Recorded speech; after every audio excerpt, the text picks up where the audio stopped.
Sanibonani nonke zakhamuzi zaseNingizimu Afrika, sikakhulukazi lezi ezakhele iNewcastle namaphethelo. Ngomhla ka-30 kule nyanga le esikuyo September, siyanicela ukuthi niphelele lapha. Kukhona Albert Wessel Drive noma Con Drive, Newcastle Abattoir.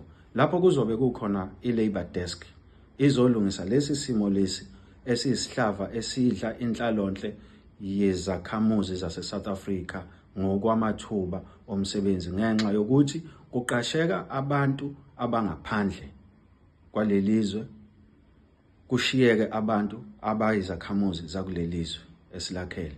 Ngakho-ke mhla ka-30 September phelelani-ke nama-CV wenu. Akukhethileke ngabe uyilunga le-MKP, ngabe uyilunga le-AFP, ngabe uyilunga le-ANC, ngabe uyilunga la noma ngabe yiphi inhlangano.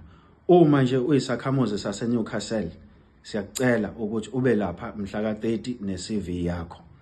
Imininingwane-ke ephelele nokwazi kabanzi ngalolu suku lolu, ningafonela u-National Coordinator we-Labour Desk, uComrade uManciza, ku-073 414 2624, 073 414 2624. Mhla ka-30 September phelelani eNewcastle Abattoir, khona Albert Wessel Drive noma Con Drive. Siyabonga.